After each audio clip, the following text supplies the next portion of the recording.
Postdoc transformation, postdoc transformation, postdoc transformation. Invest in your postdoc transformation. Welcome to the weekly show for scientists leaping into business. In every episode, we are happy to recommend employers of choice for you.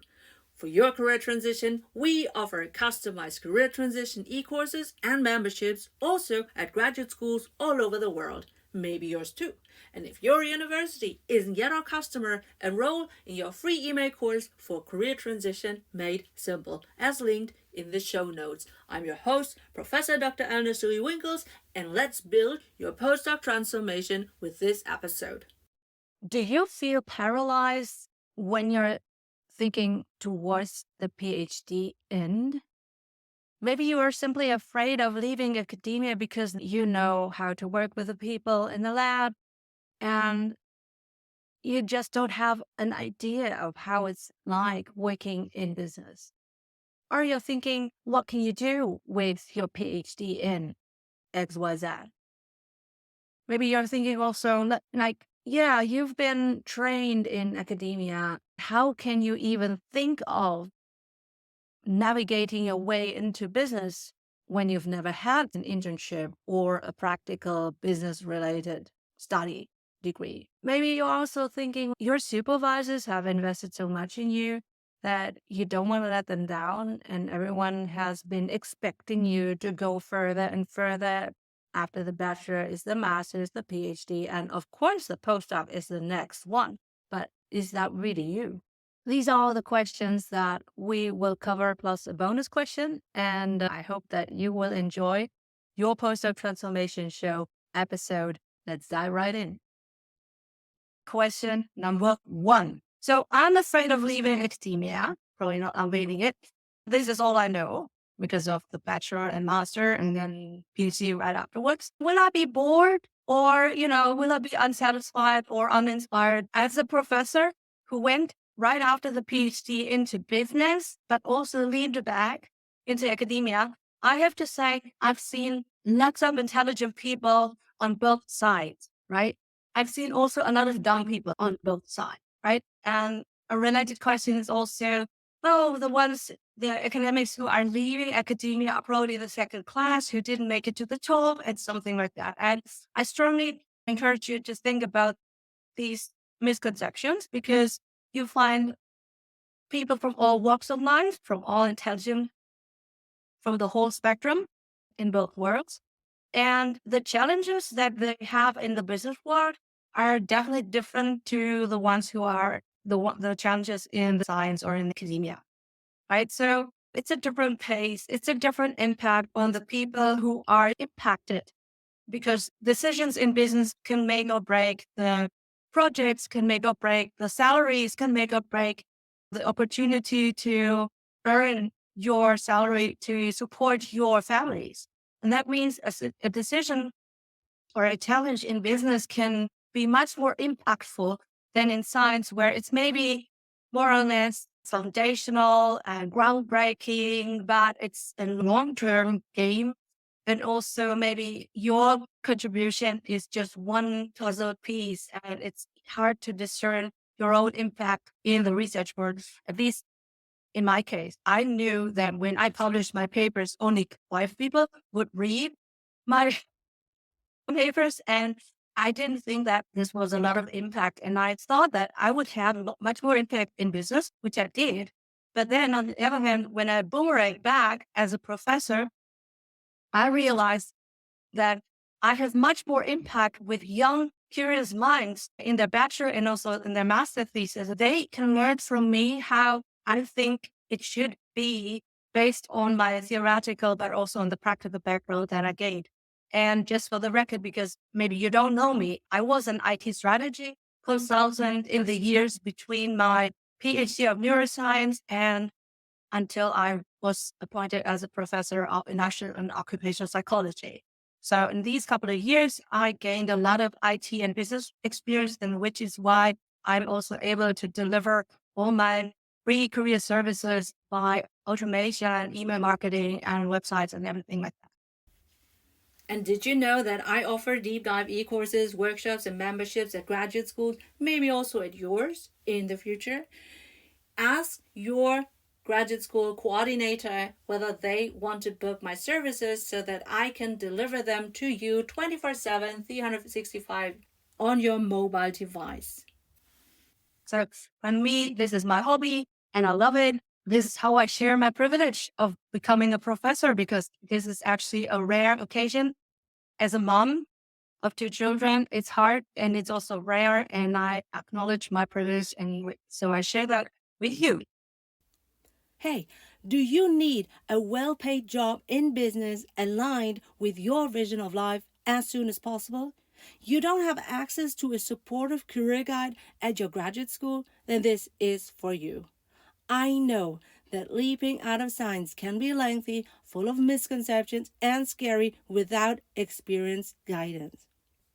And maybe you already know how it feels to get rejections on non academic job applications. So, wouldn't it be comforting to have me by your side so that you can land your future proof job?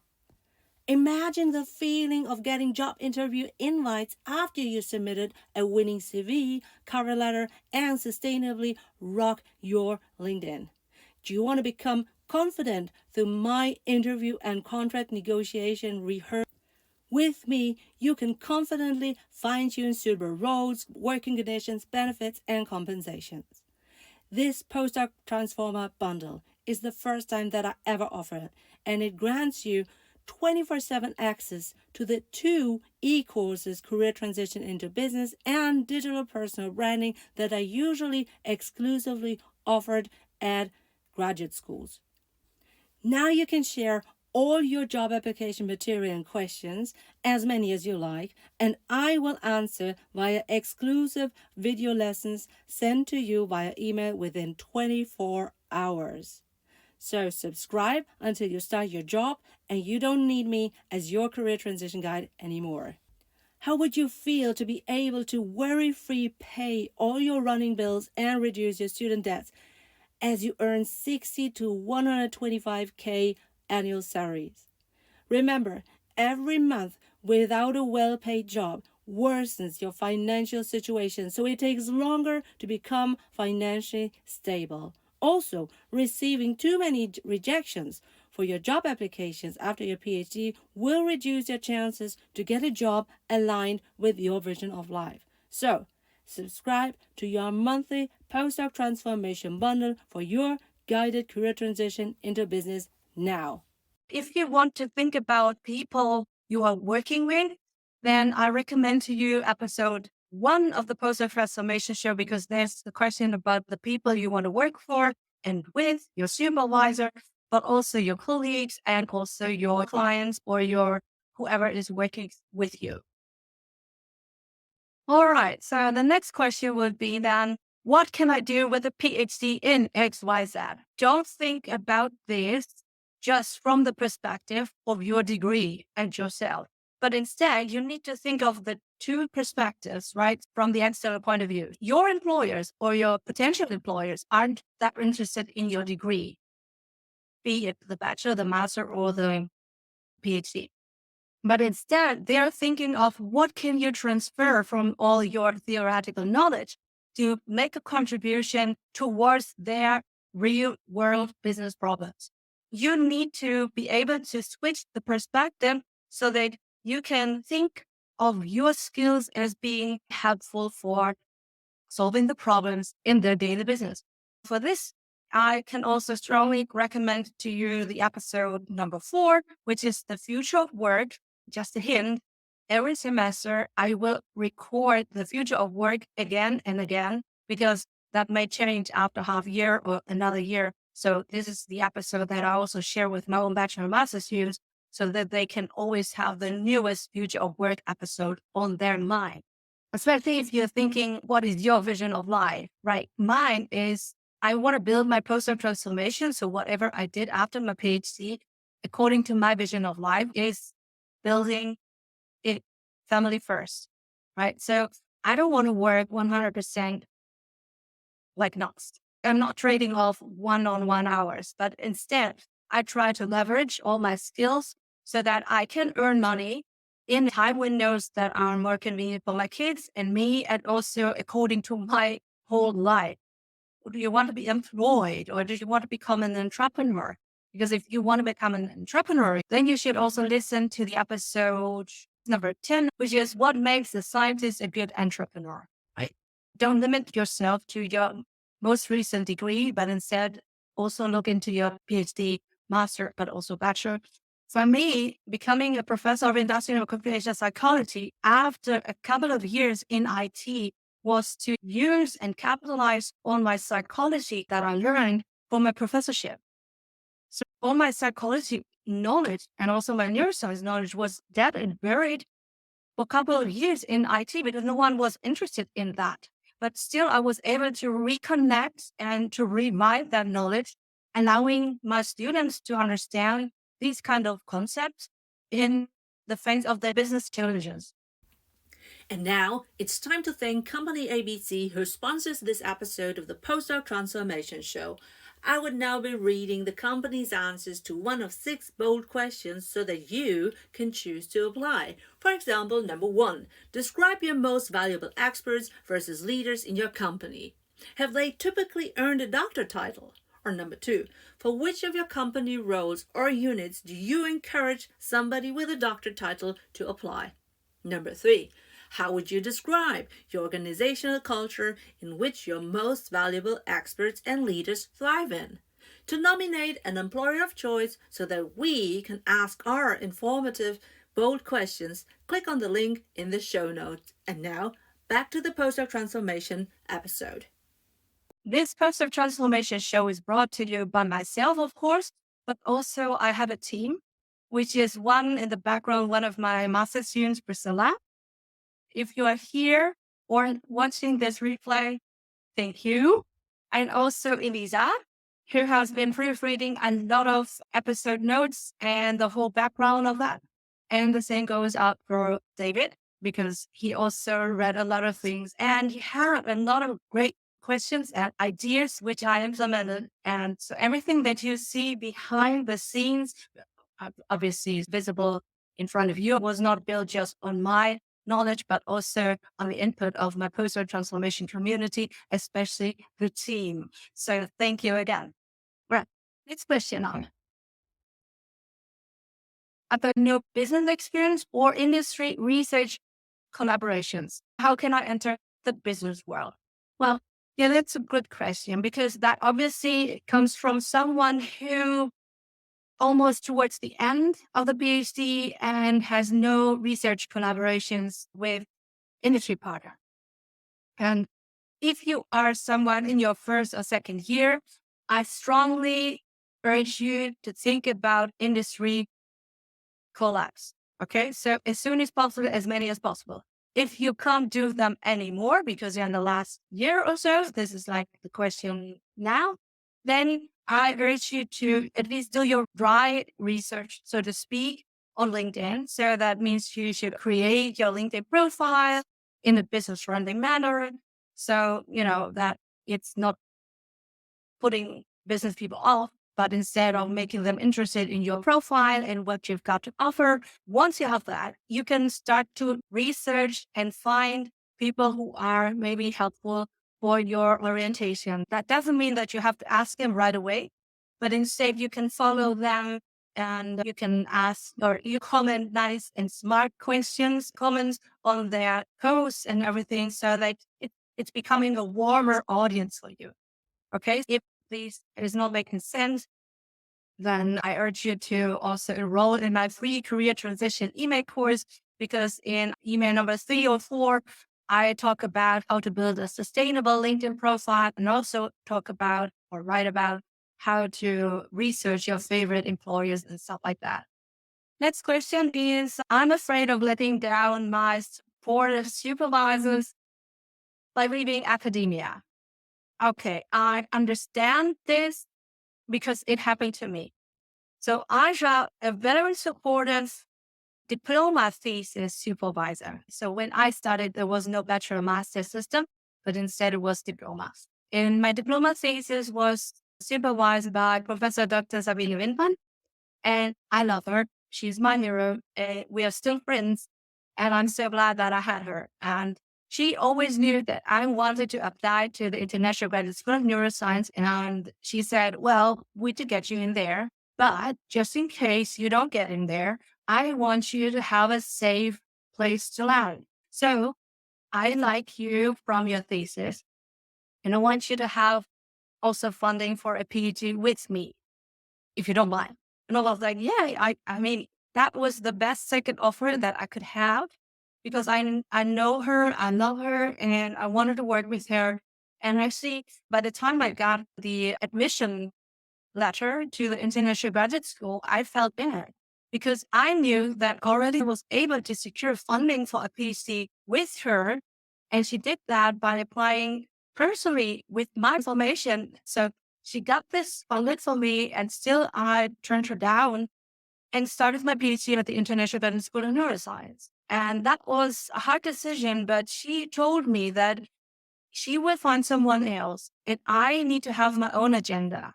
So I was allowed to go and to start with the IGSN, which was in hindsight a great decision. And I learned a lot, and, you know, it turned out all great. And I think if you are in this position, I want you to listen also to the episode number 4, How to Leave Academia Without Burning Bridges.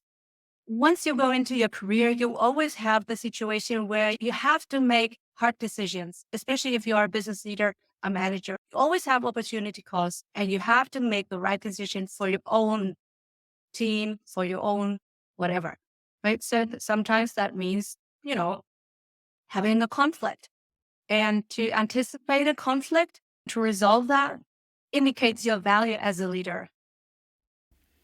And once you have determined your readiness to leap and you think, yes, this is the way forward, I want to transition into business or industries, then you can, if you like, enroll in your free email course with 10 actionable, bingeable email lessons until you start your job in business.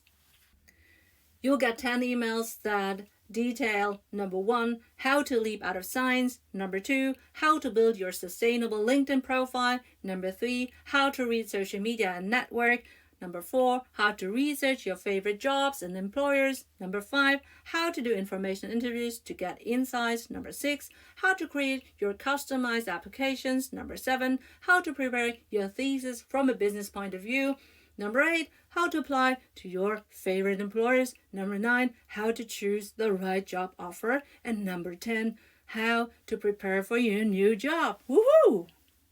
So next question is, my graduate school does not support any career transitions and I'm broke. So I can afford private career coaching. If you see that your graduate school does not support career transitions, that's kind of naive, because graduate schools overproduce PhD students. So because they haven't had supported PhD students in their career transition, that means you could be the one pioneering and making your PhD batsies a favor. You're doing a favor to them, because maybe you can ask them whether they want that as well. And then you can get a PhD career coach to speak at your graduate school. If you don't have anything, the best I can offer to you is my free email course with 10 emails. They are sent on demand only. So just when you are interested and ready to transition your career, this is really a great summary of what I also teach at graduate schools. When they book me, I also look into their student CVs, job ads, and I coach them on negotiations with the employer. So I go much in depth at graduate schools when they pay me. But for all individual PhD students who can't afford my services, I also offer the readiness check for leaping into business. Hey, have you found this episode so far helpful for yourself? Well, maybe you can subscribe and also share this episode with your PhD bestie, because that would encourage us to help the underprivileged, underrepresented, and underserved early career scientists leaping into business. And now, back to the show. my team and I were contemplating about this. Why do you sing your own music intro and outro? Okay. So the hard answer is it's a low budget production, right?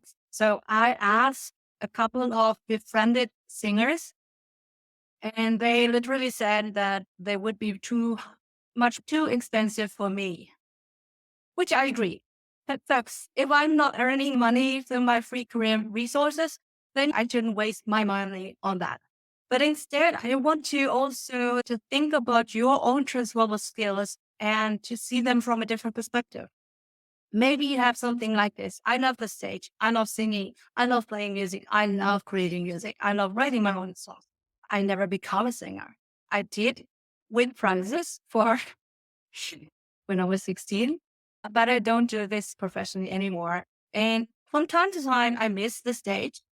And going live in my real classes and also live on social media is something that I absolutely enjoy. And I think that singing on stage helped me to be okay on stage, right? So I want you to think about your own skills that maybe aren't really related to whatever you want to do in your life, but maybe they can help you to be less anxious, to be bold, and to leap into something that is unknown to you, but maybe which is more aligned to your vision of life. When you follow me on social media, on TikTok and also on Instagram, you'll see a more funnier side than I always share on LinkedIn. And I think that humor is also something that I share. I want you to think about this as a reminder that maybe you have a skill that you haven't had appreciated as such, or just put aside for a different time of life, but instead it could be resurrected and used for different purposes. Repurpose that for your vision of life.